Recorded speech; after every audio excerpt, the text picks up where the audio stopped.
Welcome to another conversation off the clock. Hi, I'm Carmina Constantino Torres, and this is Casey After Hours.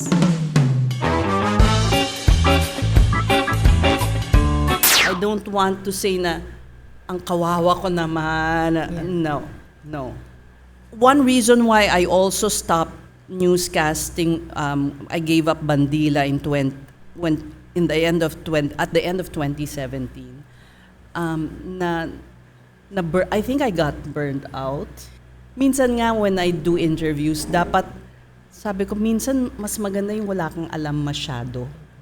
But of course, I was praying for a rescue. I was always praying na ma-rescue sana kami. Actually, they didn't know who I was. Kaano-ano mo si Joey De Leon? It was so much torture for her. I put her through a lot. In the first place, hindi naman yun journalism, di ba? As a colleague, I've seen it so many times. She walks into the room and everyone falls silent. She struts across the floor, her grit and grace on full display. As a friend, I've seen it so many times as well. Life's full weight coming down on her, yet she hoists it up on her shoulders, again with grit and grace and sometimes in stilettos. Whether in the newsroom or in life, she never backs down. She charges on. Yes, with fear, but never without faith that in the end, all will be fine. In the podcast today, a journalist I look up to, one I'm proud to call my friend, Ces Orenya Drilon. First of all, congratulations, Casey. Thank you. 30 years. I know. Yeah. You know, when I was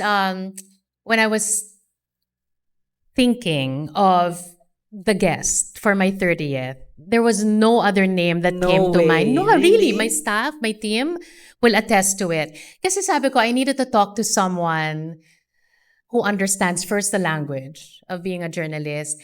I needed to talk to a woman who's been through so many, yet, she's still survives every single thing na. Hindi na tayo magsasabi ng kung ano-ano pa. And there's only one name that came to mind and it was yours. So thank you for saying yes. You honor me by Yes. saying that. Thank you. No, and also, my team will confirm this. I've sat on it for months na I knew it was gonna be you, but I only contacted you like a month ago. Nagtaka nga ako. Ninenervyos ka pa kung mag-oo ako. Tinext ko Hindi, siya. ano ba Sabi naman? ko, Ces, ganito, ganyan. Tapos sabi ko, can you please come? And then when she said yes, I was like, she said yes. Sobra akong kabado. Anyway, everything that you are, as a woman, as a journalist, everything, because I've been observing you for 30 years now, everything sort of comes from a point of being just courageous to be curious. Having that courage to be curious. Where did you get that? Where did you get that sense that, okay, I'm going to be curious and I'm just going to be like, I'm going to go for it. Kasi yung iba, natatakot maging curious, tapos natatakot na sundan yung curiosity. The first time when I trace why I am a journalist, when I look back in my life, naalala ko yung in Baguio, there was this big landslide that happened near my I think nakwento ko na to sa'yo, near my grandparents' place. Tapos, my ears were glued to the radio. Kamusta na kaya yung mga nakatira doon? Anong nangyari? Likas akong usisera. Mhm. So, I always say this na parang if you're a journalist, may lisensya kang mang-usyoso. Kasi minsan parang, anong care mong anong karapatan mo magtanong, di ba? Sa ibang tao. Journalist ako, bakit? So may lisensya. Usisera talaga ako. I've always been, why are things this way? Where does this road go to? Laging ganyan. I'm very curious. But what makes that... yung hindi ka takot sundan. Kasi it makes it even more potent. What makes it even more potent is the fact that you have always followed your own cadence. Diba? I guess, Parang sige, 90%. Sige ka lang ng sige. Medyo. Diba? Medyo, kaya nga ako nakidnap. Wait, pag-uusapan Diba? May natin yan mamaya. Mga ganon. Oo, but when did you tap into that? First of all, I don't realize that it really was a know. power, and then tap into that power that you can be curious, and then have the courage to be curious and follow your own cadence. I guess I'm a risk taker. Yun eh. So I'm not afraid to take a risk. Why are you so unafraid? I have no idea. You can actually, there are two sides to it. It can be, parang medyo careless. Medyo careless. Medyo, you're throwing caution to the wind. But also, no guts, no glory. If you don't do it, how will you even ever know if you don't try? Yeah. You can fail, but Why are you never afraid to fail? And you've had, yeah, lots of a number. failures. You know why? You learn from it. And sometimes failures are actually the best teachers, and there's always opportunity rin when you don't get what you want, or when what some people would consider failure, you can, parang dapat may paradigm shift. Meron kang shift of perspective na may something dito. May, Automatic sa'yo yun. Because sometimes, Hindi. when you're in the middle of, Hindi. But I guess in your despair, in your, fear, or in your, it's painful to fail. Upon reflection, you'll see other things. There's an opportunity here. I never, in all my failures, I don't see myself as a victim. I don't want to say na, ang kawawa ko naman. Yeah. No. I guess there's some self-examination also that comes from it. And accountability. Kasalanan ko to eh. I think accountability isang malaking part of me. Yeah. I think that's a big part of me. That's why I never get depressed because I take accountability for my actions. That's your person. That's who you are. But the industry where we move sort of amplifies that. Diba? Kasi sa newsroom, yung diba? Pag kasalanan mo, kasalanan mo. Pag naisahan Diba? ka, naskupan ka, or nagkamali ka, yeah. So before we get into that, the cadence that you were talking about a while ago, eventually you followed your own cadence. You were curious enough that it landed you in the newsroom in the mid-80s. Tama ba? Tama. Yeah. Nag-isip pa. Mid-80s. What is it in journalism that still excites you up to now? I guess it's the discovering of new things, the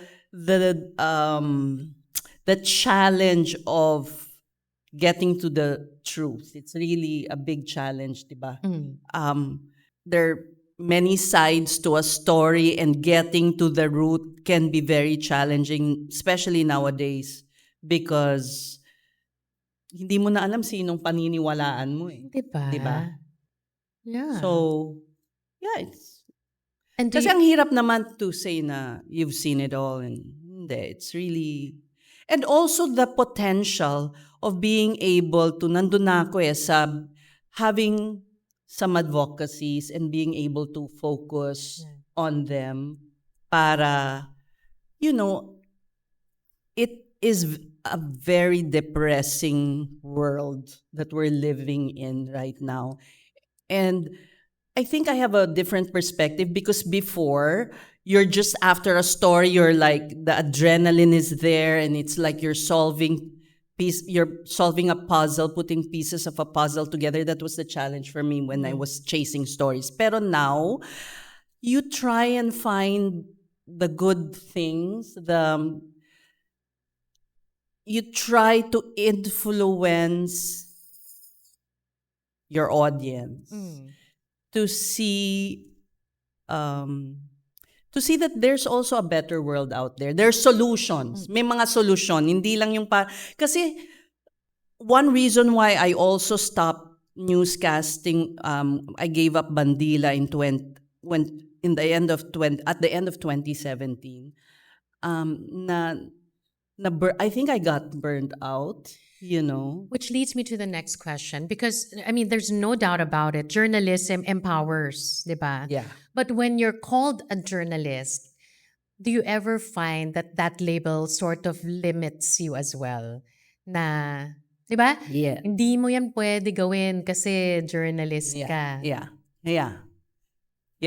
But how? Kaya nga rin, Kasi Yeah. ikaw, di ba, laman yan ng usapan dati na parang, pwede ba yan gawin ni Ses? Journalist yan, yung mga for one, ganon. I remember I somehow broke the rules because I advocated for reproductive rights, for reproductive health, for the passage of the reproductive health bill. Yeah. I really advocated it. And parang if you're really looking at the rules of journalism, bawal. Sabi Yeah. ko, because the country needs it. It's I will stake my name on it. So I got flat, of course, but I felt really fulfilled that somehow I had a small role in it. Kasi hindi naman In pwede its na. passage. Ang Yeah. tagal nang nakatenga. At saka hindi Dapat naman- divorce din, di ba? Tsaka hindi naman pwede na. Ito tayo, tagapagbalita, Oh, pero tas hindi wala natin kang- nararamdaman. Oo nga, di ba? tas wala kang, hindi mo man lang masabi na, hindi mo ma-push. Yeah. Wala naman, I mean, when you think about, ano naman ang kikitain ko dyan? I mean, it's different when you're pushing something that'll benefit you personally. Correct. I guess maybe it could be faulted as arrogance. Who do you think you are? Yeah. No, but it's like you can't, I mean, that's your belief, that's your advocacy, Yes. right? So now it's sustainability, and the environment. That's what I'm advocating. And I've never left reproductive health. In fact, yes. di ba, you're So now I'm a trustee. trustee of Likhaan. Yeah. And it's an organization that has helped countless of women Yes. regain their Yeah. lives by way of knowing their reproductive health rights. Yeah. So I'm excited about that. Bago lang yan. Oo. So, There's another thing that I've learned from you through the years, and it's this one phrase: ano? never assume. Never assume. Yan ang parati mong sinasabi. How has that phrase helped you in your pursuit of stories, in your pursuit of endeavors? A lot of journalists kasi minsan have a ready-made story in their head na ito yon. Tapos if-fit mo na lang lahat dun sa belief mo. And in my case, you really go where the story leads you. Yung you never assume anything. Parang minsan nga when I do interviews, dapat sabi ko minsan mas maganda yung wala kang alam masyado. Kasi or approach it from a person who doesn't know much so that you don't put in all your assumptions in. So yeah, I've always let that guide me, and I guess it's better that way because wala kang conclusion, wala kang kung ano yung para kang investigador na kung saan man yung ebidensya, yun ang basehan nung storya mo. Parang ganun. Actually, go ahead. yung never assume na yon, ang babaw, pero it was embroidered on a skirt in Paul Smith. Kasi lahat ng damit mo dati, ay Paul ko, Smith eh. di naman. Uy, yung bag mo. Yung bag mo na multicolored. Anyway, go ahead. So sabi ko, that's a good quote to live by. Yeah. In life and even in life in and outside Yeah. the newsroom. But Cess, that was lost though when you faced that ordeal.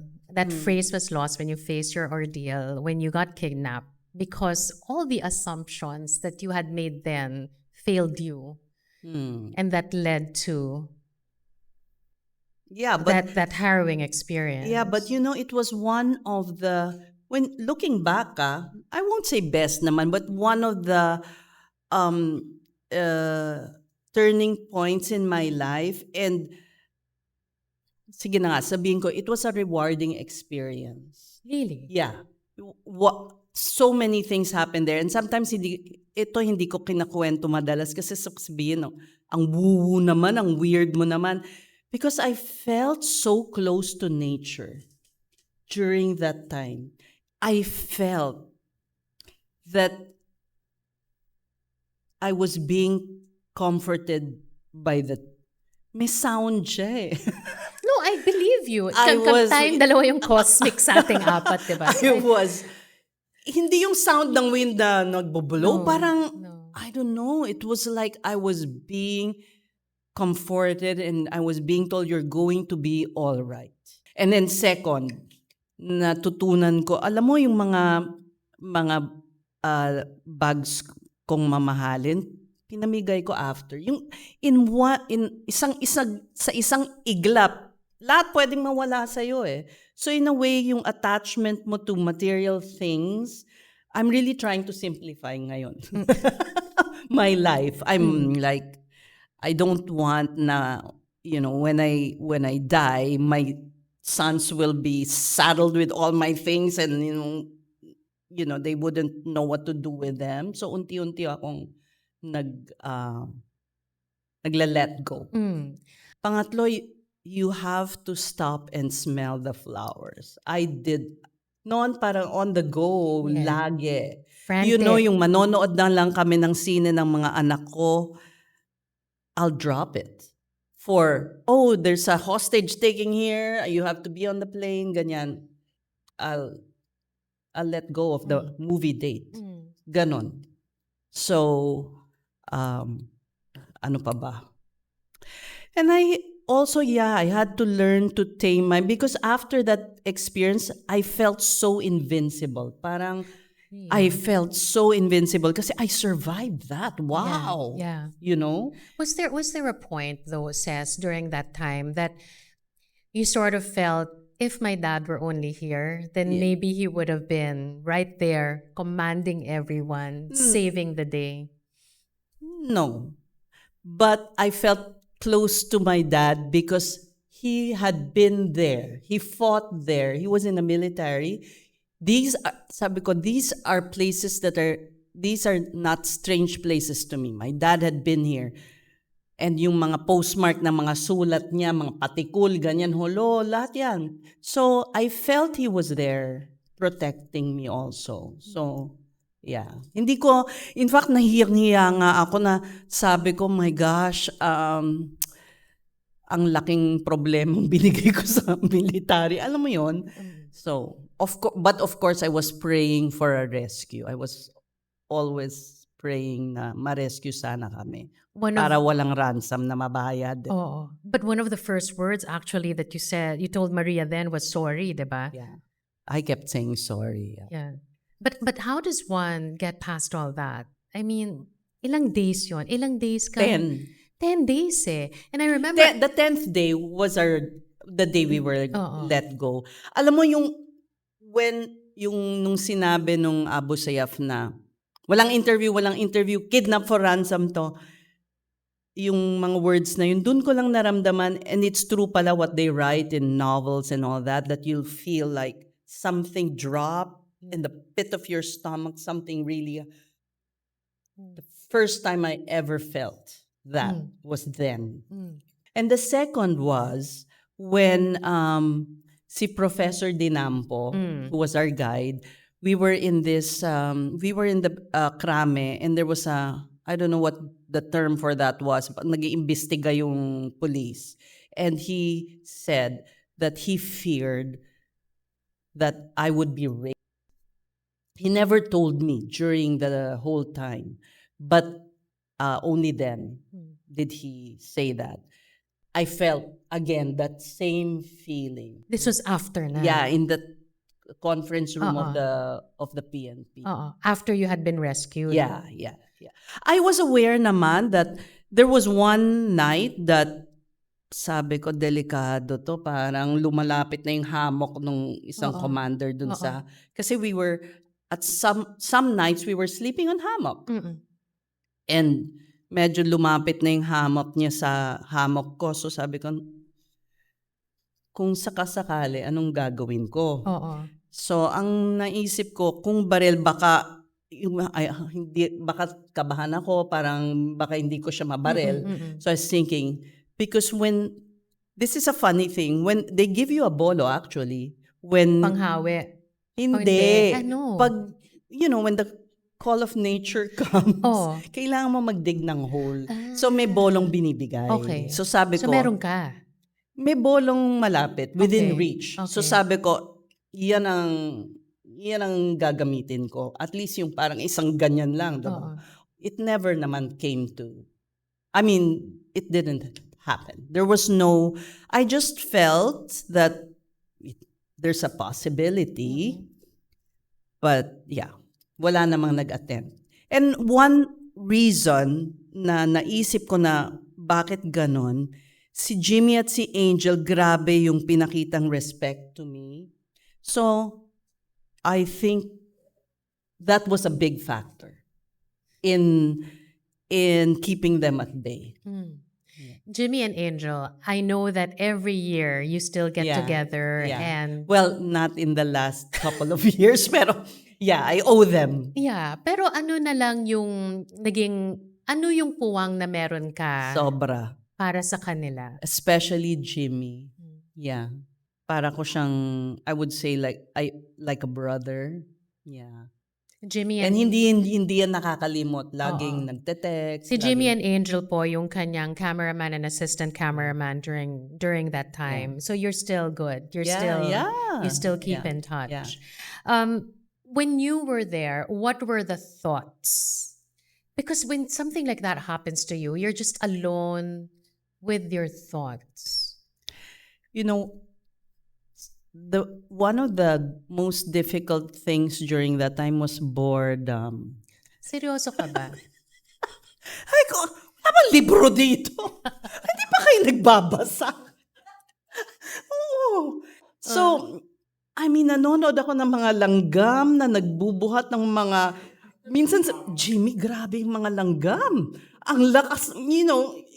So, hindi mo at ever pinayagan yung sarili mong maawa sa sarili mo?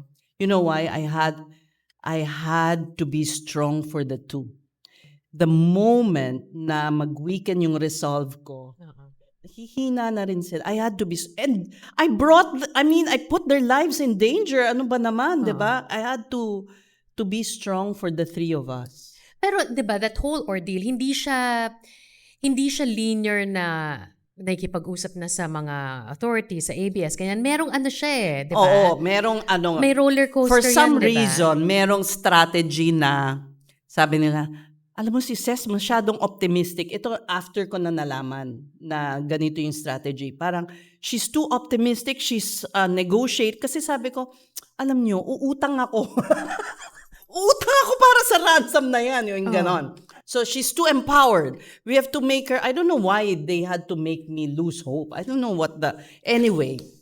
Ang kapal naman ng mukha nila. Trying to make you lose hope. I'm still trying to figure out what that strategy is about. But Ces, that's what they do. They make you, di ba, dudurugin ka. Ganun ba? Hindi, nung mga police na tumutulong sa ABS, di ba? So they were advising na she's too empowered, ganyan. Gusto nila maawa ka magpakaawa ka ng down konti. Ako. I don't know why. Anyway, it's supposed to be a police strategy. Then, so because of that, pag tumatawag kami sa phone ko, because the Abu Sayyaf would hold my phones and sila yung nagja-charge, rini-reject nila yung call. They would reject the call. Like, kausapin mo na sila, tawagan mo sila, sasabihin ng Abu Sayyaf, bibigay yung phone. Pagtawag ko, rejected. They won't answer. Sa ABS? Yes, they won't pick up. Kasi nga gusto nilang Yes. enter ka, So sabi enter ko, the period of despair. so sila Jimmy, sila Angel, ano na nangyari? They were so, pinabayaan na tayo. Sabi ko, hindi. May dahilan yan. Yeah, no, really. I never showed, minsan lang ako umiyak. One of the, siguro second day, when I had to do that call of nature thing. And it dawned on me that what did I get myself into? Kasi, yun na nga, bolo, sabon, at yung galon na plastic, panghugas. Doon ka naiyak. Doon ako naiyak. Sabi ko, pinasok ko talaga. Yeah. And then, when I got back to the camp, kasi syempre, lalayo ka, di ba, sa hindi ka makikita. And I couldn't bring myself to do a number 2. Says, can I just say, it's been years since this happened, and you can tell them, I never did ask you any of these details. Kasi takot na takot akong malaman. Alam mo, tuwang-tuwa ako magkwento. It's Hindi very ko alam. cathartic for me. Oo, but I was always like, I don't wanna ask, I don't wanna ask because I'm so, I'm gonna cry. Dapat pala tinanong ko na to dati A lot of people. Kasi my fear, Yeah. the stories in my head was just, Yeah. dapat pala tinanong na kita Oo kasi nga. ganito lang pala. Tapos, Oo. kasi you try to find the comedic things, di ba? Para, But but you're okay. Like, you're yeah, okay. I'm super okay. Okay. This is the funny thing. Because mas na PTSD ako sa Peninsula Siege. So good. Yeah. Hindi, Ano yun? Peninsula Siege was tama. 207. Yeah. Yung when Trillanes occupied Manila Pen, remember? Doon ka pa And na everybody PTSD. they were all ordering me to leave. Sila, lahat ng yung PNP, di ba? They said, leave. Because balak na nila talagang salakayin. But because we were there, they couldn't do it. And I was thinking, ba't ako aalis? Nauna pa nga ako sa inyo, di ba? I mean, am I crazy? The story is in front of my nose. Why am I gonna leave? Anyway, so after that, alam mo, magaling rin ako mag-idlip, talent ko yan eh. Minsan kaalis lang nung sasakyan sa ABS, tulog na ako. Nakakakita ako ng mga fatigues, ng mga barel. But after my abduction, wala. Yeah, it's very strange. I guess yun na nga na-process ko eh. Kasalanan ko, I'm accountable, I was in a way reckless to some extent. So, nasa na ako? Yun. So, nung umiyak ako, umiiyak ako Umiyak gano'n. ka kasi you have to do number 2. Tapos sabi nung Abu Sayyaf, anong iniiyak-iyak mo dyan? So sabi ko, in my mind, I will never akong iiyak. Never again. This is the last time. So you didn't want them to have that power over you. To see my weakness. Actually, it's a contrast to si Maan, ang kanyang strategy. Hindi ako maliligo, may sakit ako, yung parang I'm not gonna leave, yung parang hindi siya hawakan, hindi siya. Pero ako hindi.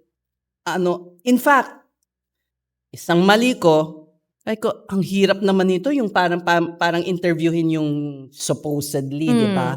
We had to climb this mountain. It was like, and I didn't want to show them na nahirapan ako.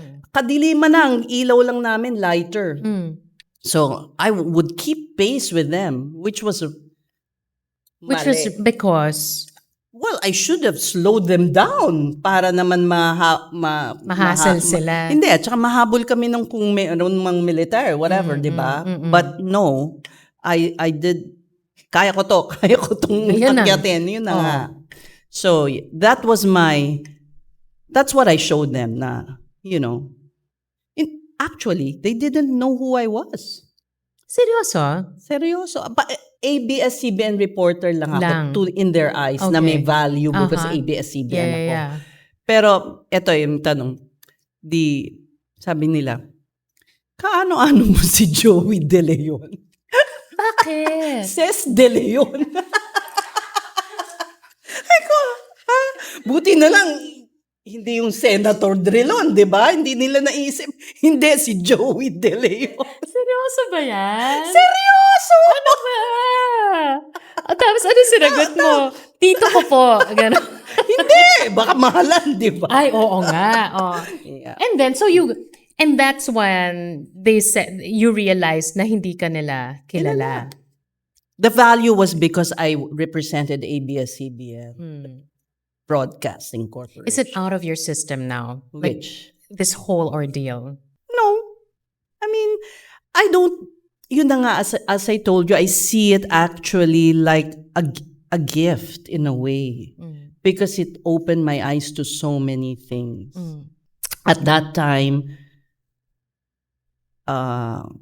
it repaired a lot of relationship. My sister and I were not speaking. And, na-reunite kami, syempre. When was it when you thought of Tita Lulu, your mom, during the whole A ordeal? lot. Actually, I felt so guilty. Because, can you imagine, sabi mo nga, what goes through your mind? Kasi hindi mo naman Hindi mo alam napipicture, hindi mo alam, Hindi mo napugutan na ba ako ng ulo or Yeah, whatever, yeah. di ba? So, it was so much torture for her. I put her through a lot. Kaya I'm making amends, but it will never be enough for what I put my mom through. That was then.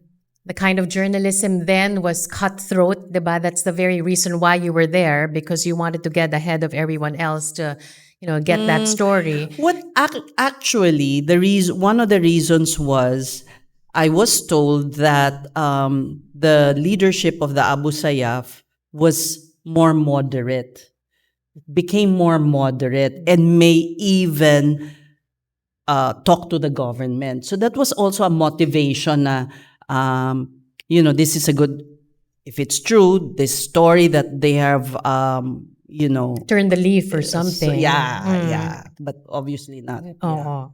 Yeah. But now, the way journalism is evolving, I mean, lately, diba? There's a lot of pseudo-journalists out there, and there's talks about, extortion and all that, and using the power to get ahead. I mean, what are your thoughts now on how journalism has evolved? If you can even call it still journalism. In the first place, hindi naman yun journalism, di ba? There's a big responsibility. There's responsibility is even heavier now on us because the public isn't able to tell the difference, and we're also under attack because what's happening is people are in their own echo chambers kasi. So if we dish out what they don't like, parang enemy tayo, diba? Kaagad, Oo. yeah. I Or don't bayaran. know. Oo. So hindi ko, ang hirap. Kaya all the more that I think we are needed. Yeah. And we have to be more careful, more mindful of our duty na we serve the public interest. Yeah. I think we always have to, like every day, remind us we're not just, reading or giving the latest political development, diba? And how do you earn their trust back? Kasi naupos diba? Naupos tayo during the time of the Duterte administration. And of course, may pagkakamali din tayo. And then there's there's some self-reflection going on now. I think we just, like what you're doing, we just keep at it na hindi tayo nawawala. I feel a little guilty because I dropped the ball when I left. I needed it for my sanity. Can you imagine? I said, I cannot do the news introducing a president who'll just swear, and then when the camera is back on me, pretend like it's the most normal thing na wala man lang ako sasabihin na, di ba? Ang hirap, diba? Ang hirap. So sabi ko, I can't. Yeah. But, and also I felt, with a franchise threat hanging over our heads, it would be difficult to report. Parang, I didn't want, I feel guilty because parang kung hindi ka kumilos, di parte ka. Di ba? Yeah. Kaya, hindi na naman. Medyo. Hindi ka naman kongresista Yung mga kongresista trabaho diba? natin bilang media, di ba? Parang, anyway, so that's why also I'm back with the big story. you just keep at it. You just Yeah. keep at it. You Kasi mentioned what they're doing now is, it's really maraming pang-viral lang, makakuha lang ng attention, parang, alam naman will compete with that, di ba? Yeah, yeah, How? yeah. How? Sasayaw ba tayo? Anong gagawin natin? simulan Hindi natin ba? ngayon. Hindi. But I think Just- it's a good puzzle to solve because the audience is evolving eh. But I think if we get their trust, dun magsisimula. At saka, kailangan talaga, yan lang naman ang puhunan natin, di ba? Dito. So, we really have to be very careful na that we remain true to our profession. And speaking of, so you mentioned a while ago, you now deliver the big story every night. Yeah. But how do you explain that even if you're there, parang ABS ka pa din? Oh, ganon? Parang bakit? Tingin pa rin sa'yo ng mga tao, hindi, ABS yan. Oo nga. Ang lakas ng ABS talaga. Is it something I mean, that you'd want to get rid No, of? of course not. Cut the umbilical No, cord? of course not. Of Iba course eh, not. diba? Of course not. It's different. Yeah. It's through my work in ABS-CBN that people have come to know me and trust me. So, 1 year pa lang naman ako sa So babalik ka? Ha? So babalik ka sa amin? Di naman ako hinihingi. No, but how does that make you feel now that you're back in the daily grind? I know before It's a parang big commitment. ayaw mo dati. Oo nga. It's a big commitment. Yeah, I'm excited every day to do it. I just have to take a nap. Alam mo A dati. disco nap. A Alam mo disco nap. dati. Yeah. Dati well, when I learned that the great athletes take naps, I said, okay. Hindi, nakakatulong siya. Oo, Nakakatulong siya. Hindi na siya basta... Oo. Kasi matanda na tayo. Nakakatulong talaga yung Malaki ang tanda pagtulog. ko sa'yo, Oh, ha? pero ako, I'm discovering it early now. Yeah, no, Talagang you need before to take I a would nap. feel so guilty, and I thought that was a waste of time and a sign of weakness. And I think nowadays we're getting to see the value more of pausing. Hindi kagaya noon, parang I think the importance of wellness has been given more premium Yeah. now And in you- society now. And you have been living it. I mean, I've never seen you so happy. Really? Oo. Oo. So, back to, Yeah, back I've to- never seen you so happy. Because I do these things. I know. When did you really sit down with yourself and tell yourself, I deserve to be happy? And this is what I want to do for myself. You're right, Kasi minsan, it's only maybe pandemic. Maybe pandemic. I think pandemic was a big, really big trial for me. Una, nawalan ako ng trabaho, diba? Well, that. So, nawalan ka ng trabaho. And then the long-term relationship ended, ganyan. Thank so, you, parang Lord, that pato- ended. Sinabi ko na kasi sa'yo dati pa yung maniwala eh. But then I let you be. And Okay. then, see, that's why when all these trials and bad things happen to you in your life, hindi yun you have to see the other side. It's actually a blessing. Of course, it will take Yeah. a while for you to realize. And then, so it also helped me discover other facets of myself. Maybe not discover is the wrong word. Nurture, develop. Kasi may interest naman talaga ako sa pagtatanim, sa farming, ganyan. And so I was able to pursue those things. And then, still, the perennial question, kasi from being a busy person, ultra busy, na parang wala ka ng time, to there's so much time in your hands. Yeah. And so I got to think, became so restless, and I got to think, what is my purpose? in life? Why am I here? And so I went on retreats. I've been to two, and it helped me really focus. First, also that the most important thing is self-love, which I'm still learning. But really, you cannot give what you don't have. And siguro before, kulang yung pag-aalaga sa sarili. Looking, yeah. Are you now getting to know yourself? Yeah. And how are you liking Ses? I talk to myself a lot. Parang krung-krung ba? Lang, dati ko pa yung gawain eh. Nung bata pa ako, ba? my mom is here. She can, I'm only mean, doing it now. masaya siya. Yeah. Never kang malulungkot. I know. Kasi kausap mo yung I sarili know. mo. And you get to know And yourself. I'm an empty nester. So, kasama ko lang sa bahay si Irma at 5 aso. So, yeah. I'm getting to know myself every day better, a little better. And I'm loving it. Yeah. And we're loving it that you're here and you're sharing yourself with us. And this happiness that exudes now from you is making me happy. Thanks for making me happy You've today. always had my back, Casey. I always. Always. Thank you for that. Always. Kasi nga sinabi ko na sa'yo eh. Dati. No, but always. I had to discover for myself. Yeah, I mean, diba? But here's the thing. Whatever it is that you go through, Ses, you always know. And I want to ask you why. Why do you know that everything will be okay? The universe always has my back.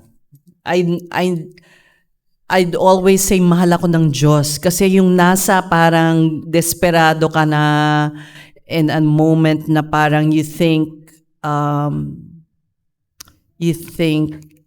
you're at a dead end and something happens. Yeah. And I feel so loved and affirmed and looked after. Yeah. Of course, there are days na you know, it's always it's a daily struggle then, Casey, diba? Because there's so much noise. We're bombarded with so much. But yeah, I've never lost that knowledge that the universe has my back. Thank Yeah. you for always having my back as well. Ses Orenya Jerlon here in the podcast. Thanks for joining us today. Thank you, Casey. Love you. Love you so much. And that's it for another episode of KC After Hours. You know the drill. Like and subscribe. I'll see you on the next one.